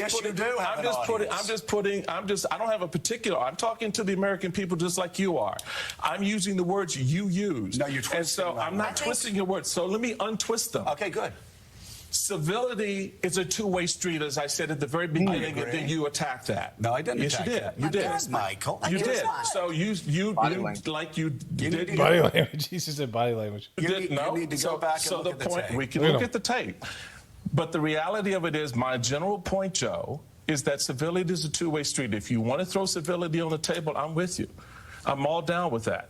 I think absolutely what we witnessed yesterday with 5 living presidents sitting there at the funeral of a former president is a seminal American moment. Mm-hmm. All right? Okay, but let's put it this way. The Bushes hate Trump. The Bushes and all the Bush people, they hate Trump. Joe Biden and Obama, there's a time where Obama made Joe Biden a bestie bracelet, like a camp bracelet that said bestie on it. Like it was literally a bestie bracelet. I'm not going to show you a picture somewhere. I could find it, but I'm not going to. Because I just want to get this thing done. But he got him this bracelet, and they were supposed to be good friends. And then when Obama left, he chose Hillary Clinton over Biden. Because he knew Biden was going senile. And Hillary Clinton was already, she had fainted like 7 times. There's 7 times where Hillary Clinton collapsed publicly. Fainted, she broke her wrist. I mean, like real shit happened, right? And she's either an alcoholic or has some other issues. And she was falling apart during her campaign against Trump physically. You can see she could barely walk at times. She's really messed up. So whatever's going on, many people think she's been replaced by somebody. But either way, Obama picked that over Joe Biden. And so Joe Biden was never psyched about that, right? He's very competitive, very petty, very, all these things. See Joe Biden. And so they hate each other. Kamala Harris hates both of them. They hate her. Right? And now Jimmy Carter's dead, the one sort of guy who brings peace and harmony. Joe Biden, obviously, and Kamala don't, And so so they're talking about this. He just said 5 living presidents. Yeah, they're sitting there because they fucking have to, right? Donald Trump is happy because he just won and he's got everything's gone his way. All the other people are pissed off by the cards that they were dealt, right? And, the fact that Kamala Harris is there sitting next to Joe Biden because she just ran for president, but now she's a disgraced person. She's just like hanging on. I mean, think about she had to read the votes. I showed you that. That was hilarious. That was great. She had to read all the votes and whatever. And now it's like her just hanging on until, January 20th or whenever they get rid of these guys and bring in Trump and J.D. Vance. And where's she going to go? Like, she's disappeared. And so the whole thing, these guys don't like each other in their own party. Their parties are divided. The Bernie Sanders people who hate the conservative Democrats, the middle Democrats. I mean, the whole thing, the country's divided in every possible way. There's no civility because of everything that goes on the internet. It's just a silly conversation. And they're arguing because, this makes for something that people are going to actually tune into because there's something, there's drama here. It's an important one. And yeah, the politics and the sort of funny moments that occur, those are great. But next week, we start a new regime. We start a new direction. And everybody wants us to behave a certain way in this new era. And I'm more than willing to do that. Nobody said to do that. Like, the thing is, like, somebody's got to cave, right? Somebody has to extend an olive branch. And Trump either has to because he just won't be able to get things passed, whatever it is. I mean, the whole thing, nothing's going to happen because the whole fucking country's going to collapse. Doesn't matter. They're making it sound like there's a chance to save this thing. But, like, they're going to be this petty, well, we're going to just stick to our guns because he was a dick last time. Well, that's what American people are tired of. You're at the point where when things start to break down, the American people are just going to go apeshit, right? Because they know they can't trust the government. But as long as they're pacified by the internet and by food and, all the comforts that they have. But as soon as people don't have their lifestyle, once their lifestyle has been taken away from them, they're just going to go nuts because they know that they can't count on any of these politicians or pundits to do the right thing. Let's just watch the end of this thing. I want to move to the part about Zuckerberg. Yeah. Whatever it is, if it's civility, if it's accommodation to Donald Trump, as we see corporate America doing, if it's bending the knee, whatever it is. But when the corporate America went in on the gender thing, all those things, right? But there's a point where I said boycotting is the only weapon the American people have, or any people around the world, and they didn't seem to be even afraid of that, right? Because all the things that I've said, right? Because there's that they don't care. Like, it's always about business. Like when Michael Jordan said, when they asked him, why don't you take political stands? He said, because Republicans buy sneakers too. And that was the sort of America that we lived in, where whatever these big corporations didn't want to offend half the population. And then after the big event with the stuff to do with the gender stuff and the COVID, all of a sudden that changed, where the corporations didn't mind censoring right-wing people or truthers or the rest of the people. But at some point, people got to realize that, that's half the population or more now that are either right-wing Trumpers or truthers or some sort of alternative, even liberals who believe in, whatever these policies are, against these policies, against the traditional policies. And so many people do. The majority of people are against all this crap, right? You guys have a very small audience of people who actually believe in your shtick anymore. But my point is, does anybody here think that we should accommodate Donald Trump when he violates political norms, democratic norms? Does anybody? Because I don't. Because that's not what we're talking about. Does anybody believe that? Conversation, Joe. There you go. Right, he's absolutely this conversation because. But Susan, it doesn't mean we don't need to have it. We need to have it. Right, but do we have to have a fight about Barack Obama and civility? No. I take your point. I think what maybe Michael's trying to do, and there are no answers to this right now, is what does the nature of standing up for the rules and the norms and the people who are going to be affected by this, what does that look like? It is not taken. I mean, just evil. Look at this evil. What an effort. Yet. I take your point. Susan Glasser is amazing and very diplomatic here, and she is... Wow, she's so diplomatic and amazing. So what this is all really about is, this is going to go into the meta stuff. So I want to talk about that there as well. So let's go to the meta stuff. But to wrap this up and segue into the meta stuff with whatever Don Lemon's going to say about Mark Zuckerberg's stuff is, like, everybody kind of realizes the fact-checking and the bullshit stuff that you've been forcing on people doesn't work anymore. All the disinformation you're putting out there, all the ways you're trying to water down and dilute and make crazy and profile people in the truth community, the majority of people don't buy into it. They don't like those little community notes. They don't like the mainstream story. You know, every time one of these guys goes in and tells you how great Israel is and how bad Palestine is, people don't buy that shit anymore, right? The majority of people understand that it's all bullshit. And that when you say we have the official story because we're the authority, they don't believe you're the authority anymore. That guy was on Donald Trump, was on Don Lemon's show. Apparently he went and interviewed on one of those other guys like that, whatever it is that, I forget that guy's name, but somebody left it in a comment. Like that guy, Don Lemon had this guy in the street and the guy said, we don't believe in the left-right, the media that you're saying. Like Don Lemon was trying to get his argument about how Elon Musk was really the president. And he said, who's saying it? Well, he goes, Axios and CNN. He had the guy Google it. And the guy goes, well, we don't believe in any of those. The majority of us don't believe in any of these things anymore. And Don Lemon was, well, I guess you're right, because he had to cave because he doesn't have any real opinions. But he didn't show that guy when he made his longer videos. Like that was part of his live show. But he disappeared that video because, the guy was calling him on his bullshit like it's getting called out here. Because nobody believes your shit anymore. You're not the authority anymore, right?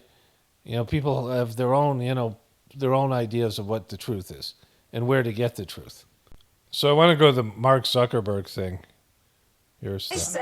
Okay. Why she said it? That's fine. But, so they get all giggly and laugh here. Let's go back a little bit. Jen Psaki comes in here. Be civil in the face of or being compliant, or to be Mark Zuckerberg, and nobody's saying that. Again, be Mark Zuckerberg. The fact that I just talked about, hey, may not be a bad thing that Barack Obama was polite, and suddenly this is me saying everyone must be civil and compliant. That is a false choice. That is a false narrative. Okay, why she said it? That's fine. But Susan used a phrase like the people who are going to be affected here, and Anand used a phrase about the people who are feeling undefended. Like this is unwatchable shit. I mean, if I'm mocking it, I'm mocking it, but I wouldn't go this far into this fake controversy because I think they're just trying to make their channel pop here. I mean, I'm almost 100% sure of it. That this is, or we have to get a little bit more fiery in our discussions because this is what needs to happen. And this is things that Democrats want to talk about. Like, this is where Democrats are. This is infighting, right? The party's completely divided.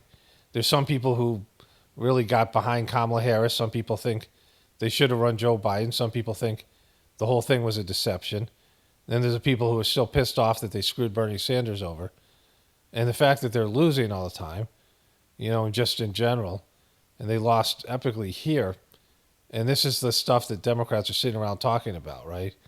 Like, it's just meta stuff, right? Like the stuff where they're trying to figure out their own little, personal bullshit. I want to see what Jen Psaki says here, but this is not interesting. But what's interesting is Don Lemon's covering this, right? As a person these guys are having a liberal controversy here, and he's supposed to be another liberal, and they're all shitting on each other. Like the snake eating its tail. That's where my head is. Yeah. That's where my head is. That's what my head is, man. Where the new republic is. There are millions and millions of Americans who are scared. Yeah. They're scared. They're scared. They're scared. There's millions of Americans that are scared all the time no matter what's going on. They're not alone.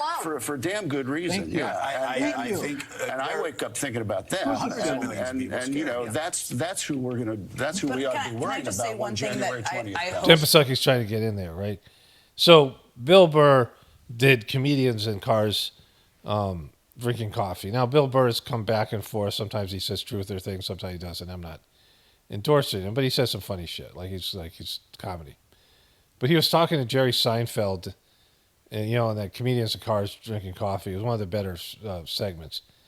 And he was talking, I think it was there, but he was talking about how that, let's say you're in a meeting, they used to do phone call meetings in Hollywood, right? And he would say he just sat there with the phone, like he'd be laying on his bed, and the phone would be laying next to him, and he'd just sit there because he had to be a part of the meeting. And he couldn't wait to get off of the call. And he said there was always one guy who hadn't said anything in the whole meeting, right? And that guy just wanted to say something so everyone knew he was there with them in the meeting because that's how Hollywood works. And this is what Jen Psaki's doing, right? So everyone else has spoken, and she just sat there. And, she's like the kid that doesn't, is tuning out as the parents fight or whatever. So she's got to get her, thing in here. We all remember about the outcome of the election. With all due respect to Anand, the American public is not waiting for someone to lead them out of fascism. That is not what the American public sent us a message about. They're waiting for people to listen to them and actually engage with them in their communities about what they want from the government. And so part of the challenge here is continuing to have the conversation in a way that's academic and ivory tower and not what actually people are dealing with. And that, to me, is a big part of the outcome and why. Well, kaboom. Jen Psaki said something relevant here. I wonder if they're going to shit on her. Trump connected in a weird way, and why we need to change what we do and not talk about it as leading people out of fascism. That's not what the public is looking for. It's a big. Thank you, Jen. Okay, Jen, I agree with you on that. But they're no, you don't. They're also looking for, that's it, because Amika moves on and she talks to him about her, talks to Jen Psaki about her interview with Justin Trudeau, which was an important interview. So watch. Sure it was. So great, really important interview. All right, so I'm going to find the Mark Zuckerberg thing here. Well, let's see what he has to say, because it's going to suck. And I can make fun of it. Love Jen Psaki. I'm going to be on her podcast next week. I've been on her show. I think she's one of the best White House press secretaries that there is. She's stiff and uncomfortable. That's the first time she's ever said anything of value. The first time I actually agreed with Jen Psaki in the context of what she's talking about. There's always so much more, but in terms of that conversation, what she's saying is what the other Democrats are saying, is the American people said, fuck you, you elitist Democrats. You clueless, ivory tower, academic people who, think you're so much better than everybody and so much smarter. Fuck you. You ran the country into the ground. You fucked up in integration. You want us to pay for, prisoners, gender reassignment surgeries. We're not into that. Fuck you guys, right? We'll vote for this motherfucker that we don't like over you. You're clueless. You're out of touch. You pushed all this shit that nobody likes, and then we gave you a chance to show us that your side could do anything. All you guys did was talk about Trump for 4 fucking years. Fuck you guys, right? That's what whatever way the election was real, that was the result. Fuck you to this. You got to understand what the American people don't like about you as Democrats. We know what people don't like about Trump. We don't have to be told what people don't like about Trump. We all have it. We all see it. We all know what it is. Some of the stuff that people don't like about Trump, I find hilarious. It entertains me. You guys don't like it. The things I don't like about Trump is his fakeness and the fact that he's just a pretender. He's a poser, and he sucks at his job, and he's just whatever. And he's crossed the line with that WWE bullshit and his, and the way he panders to people, but he's never going to deliver for them. He's a fraud, right? All the things that whatever these Democrats think about him, we all know what's wrong with Trump to some extent. But you guys don't realize what's wrong with you. And that's what Jen Psaki was saying. Ever been in the history of it. But so, yes, about that. But also, Jen, they're looking for people, and especially Democrats and leaders in the Democratic Party, to set the example, to hold the other side accountable. They're not looking for that at all. You don't get it. They're not looking for that at all. The people are over fucking the Trump hatred shit. Otherwise, you'd be back on CNN and you guys would be doing well. And they wouldn't have to pull stunts like this. People don't want to hear you whine about Trump anymore. You've been doing it for fucking 9 years. You've lost the divorce, right? There's a divorce between two, the Trump, and Trump used to be one of you guys. Trump used to be on these Democratic shows and be on The View. And everyone's tired of you whining about Trump. I'm not, because it's hilarious, but it's just you're one-trick pony. Come up with your own shit, right? You're against Trump. You're not for anything. All you are is against Trump and the Trump people, and you failed on it. And the people that are still into that are dwindling, right? People are just over it. Jumped the shark fucking 3 years ago, and the people's just tired of hearing about Trump. Okay, so I'm going to just blow up his whole argument about Mark Zuckerberg. I haven't even heard it yet, and I know I can blow it up because he's Don Lemons, right? He's the champion douche-off guy.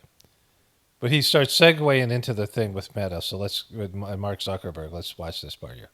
This is not about, I love this person. Look, I know people, you mad at me, you think I'm calling out Barack Obama. I'm analyzing here, and I'm trying to tell you what the people want. They don't want... What people are you talking about? Like, the majority of people, in terms of voters, overwhelmingly elected Donald Trump, right? And the other people were not psyched about what you guys had to offer. They're still anti-Trumpers, right? Or people are going to vote Democrat no matter what. And so you have some people are going to vote Trump no matter what.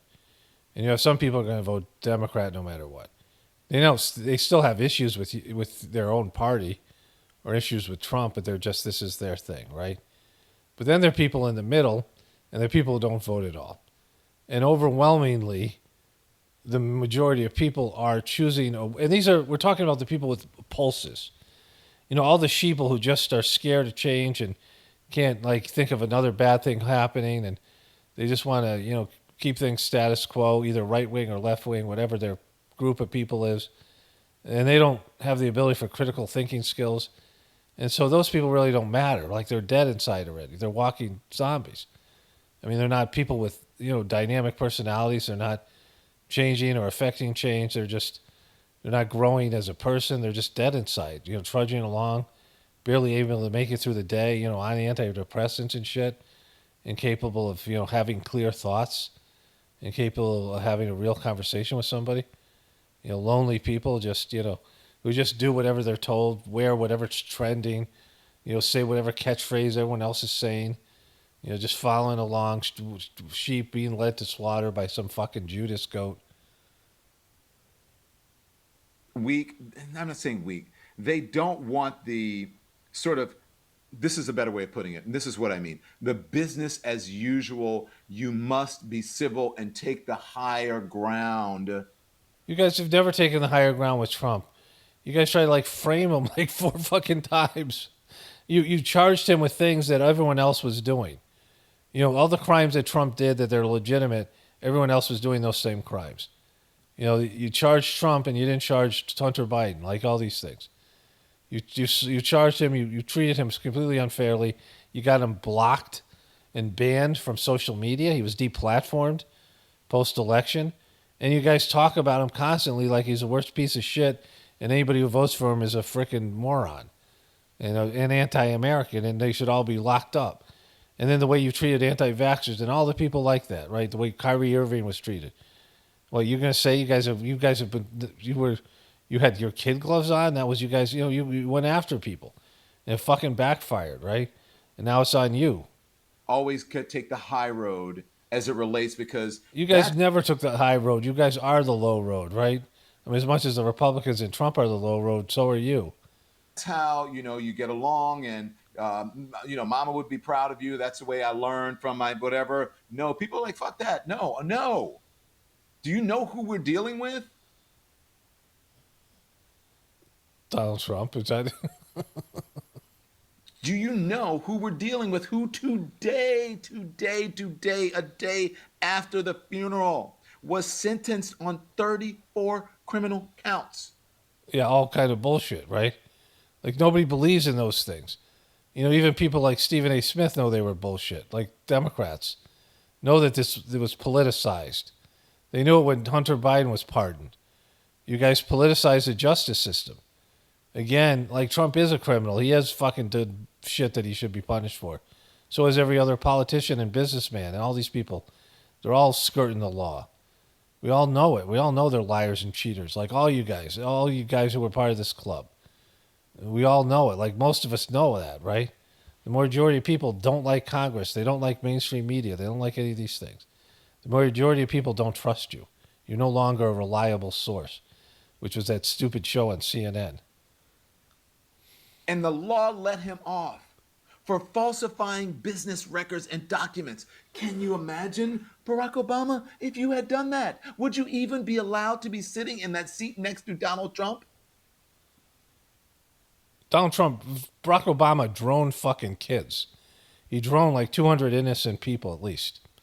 And he was a part of all those bullshit wars. What the fuck are you talking about?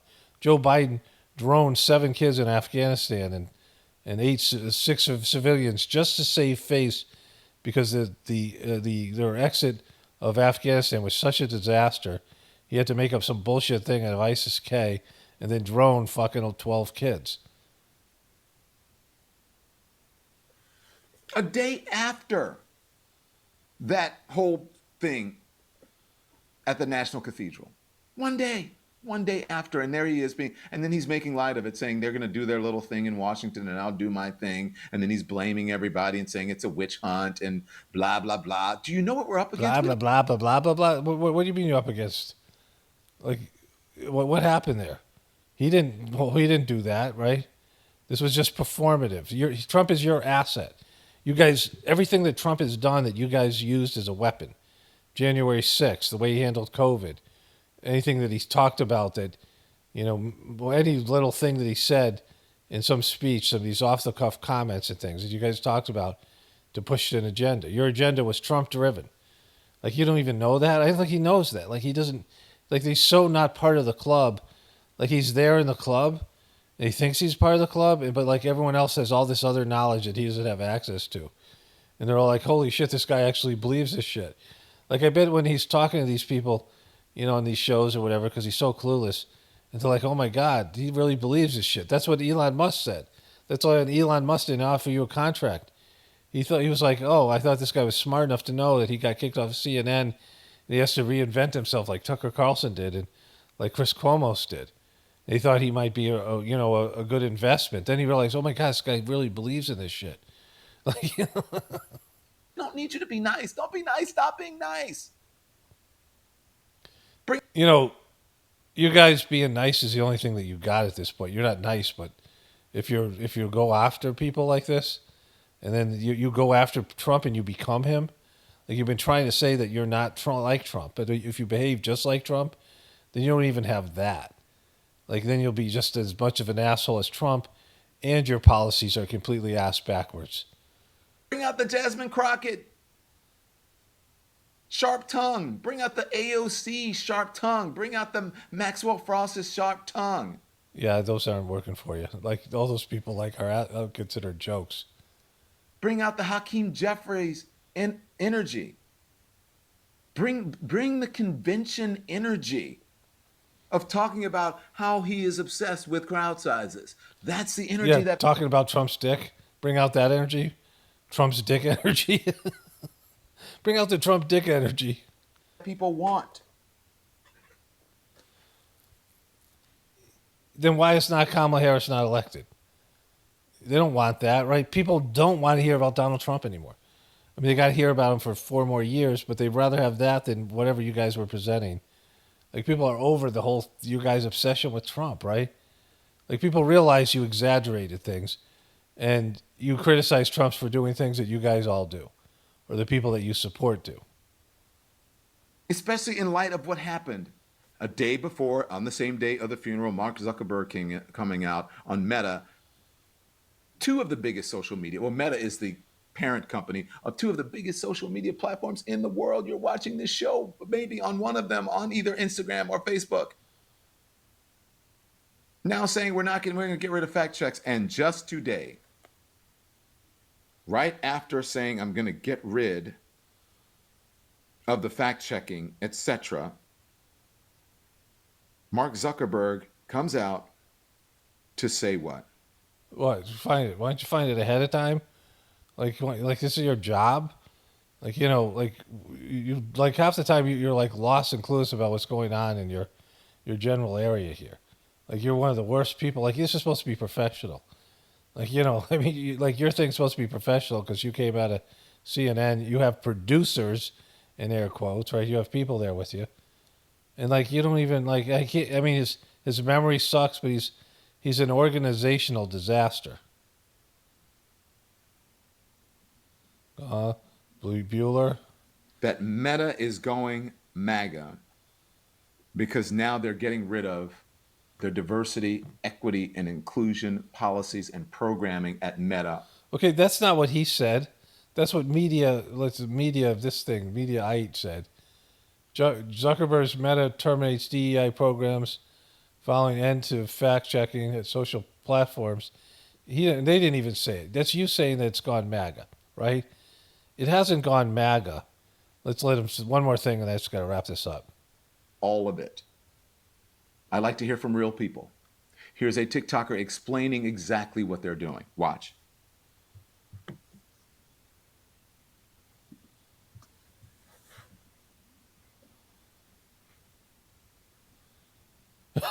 Do we have it, Andy?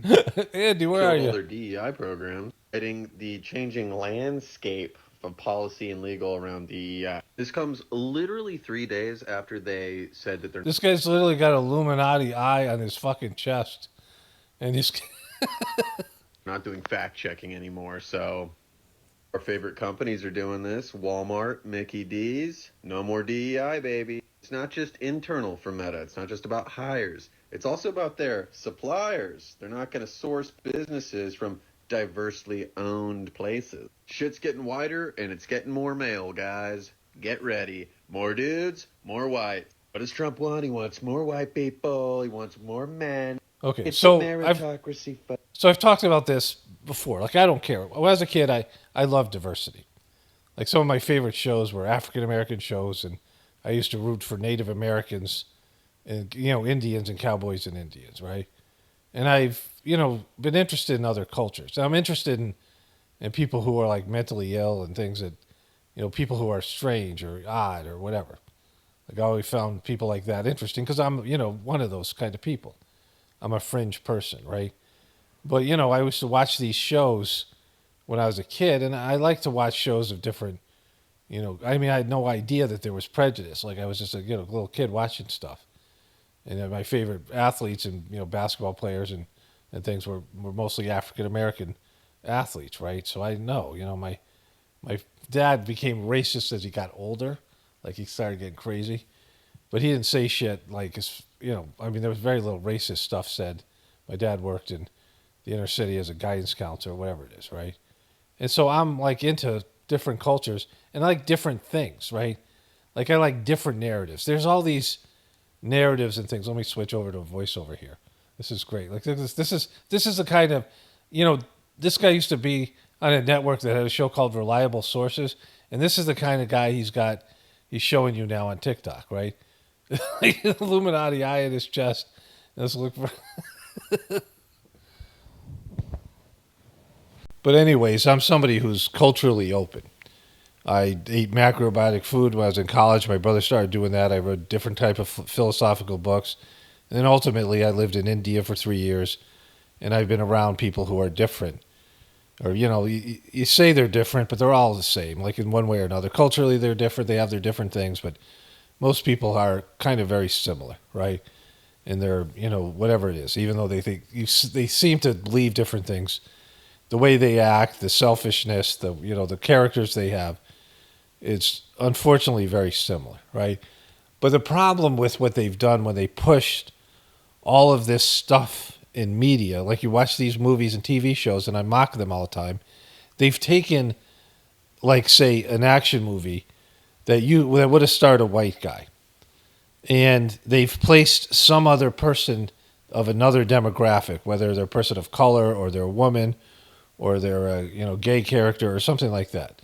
And they've taken the traditional white guy and just replaced him with one of these other, more often than not, it's a woman who's a feminist, and they always have to tell you about their feminist bullshit, which we already know about, in some, rant that has nothing to do with the movie.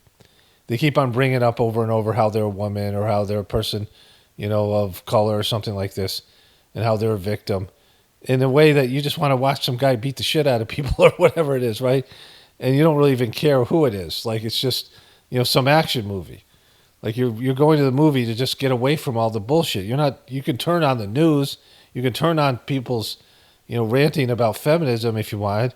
You don't want to get it there. And it just pisses people off. It doesn't work. You're forcing it on people in a deceptive way. And so all of this stuff has been pushed back upon. But the bottom line is none of these people are recognizing this, that the only reason Mark Zuckerberg is doing this, whatever his personal beliefs are, is because Facebook and YouTube and these other networks were all better when there was no fucking censorship. Not just because I think they were better, because they made more money. And people weren't leaving in fucking droves because you started to police it and tell people that you knew more than them. You started to game your search engines and tell people, no, you don't really want that. You want this. You're not our fucking parents, right? Which I said to the AI bots. You're not my fucking mom and dad.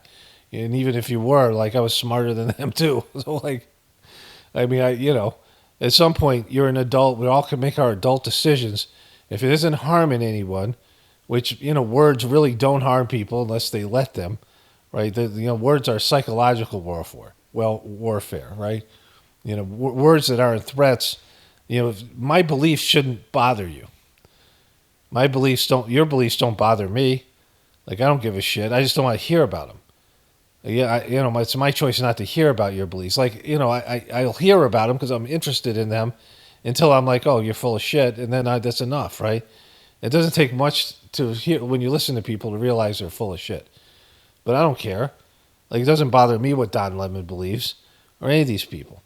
I make fun of it here. I wouldn't even pay attention to it if I didn't do this show. It doesn't matter to me. I don't care about any of this stuff, and nobody should. It's just what other people believe. And we're collectively at a choice point, whether you want to see it or not. And we can go up or we can go down. If we go down, we're done. There's no saving us. There's no, like, this group of human beings will no longer exist. Or whatever they replace us with, the powers that be, whatever evolves out of whatever situation, I don't know.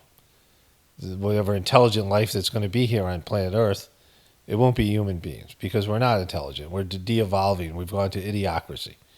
And a lot of that has to do with morality. But it's mostly embracing your ego and denying your soul. And as long as people do that, they're going to go in the wrong direction. Our higher nature is our spiritual essence. And people not only aren't embracing that, like, it was a breakthrough when we first discovered, in ancient India, in this terms of modern day human beings, they discovered that human beings had a soul. Understanding that there was some essence, some energetic life force that was creating your body and these things. It was a brilliant breakthrough. And now it's pretty much been lost by stupidity and hedonism and materialism and egoism, the egoism being the big one. And so as long as that's the case, human beings go in the wrong direction, we're at high risk of being wiped out altogether. But eventually that's going to happen, right? And, in terms of what they say, the Darwinian view of this thing, the Cro-Magnon man and Neanderthal, which I don't subscribe to, but, at some point there won't be people on this planet, or there won't be animal life at all. There'll be etheric life. And as our planet evolves, then the life becomes etheric life. You no longer have to be in a body, and you've evolved to something else, and then you still are around the planet. There are planets where, they've evolved through the souls have evolved through the, various levels, and then they become etheric life that inhabits the planets, right? Just, there's etheric life on all the planets, like spiritual life, but some planets, that's all there is. There's no longer any material life, right? And so it's just evolved vibrationally, and they don't need the gross third-dimensional body, right? But in all that, in the mundane thing that they're talking about here, Mark Zuckerberg's only doing this because it's good for business. And whatever his personal feelings about censorship, it was forced on him. Whether he embraced it, whether he did it willingly, he had to go testify in front of Congress. They had to push these platforms to do it because they always knew it was bad for business because it excluded half the fucking population or more. And some of the best content, the kind of content that we make here in the truth community, people loved and went to Facebook and YouTube and these other platforms just to see that content. And then they had to get rid of it because of these petty little people who couldn't control the fucking narratives anymore. And, old people like Joe Biden, these people who thought that they could, no malarkey people, like they could somehow beat this thing down. And when they suppressed it, you pissed off the customer base. And now America's like, fuck you, right? And it's a big fuck you to you guys who did that. And so if you're on the wrong side of that, you're just on the wrong side of it. Not because it's the unpopular side, because it was always wrong. Because your idea of evolution is some kind of bizarre liberal idea of things that aren't aligned with God or nature or any of these things. And it's de-evolving in a way that's, destructive, self-destructive, And if all people turned into these liberal people, these people who are embracing all these, stuff with gender and all this, all these things, we'd be wiped out within a couple of generations. If all the kids grew up and bought into that shit, which a lot of them are, there would be massive depopulating, the culling of the population, because those people can't function. The people who embrace these liberal views can't function. They can't do a hard day's work, right?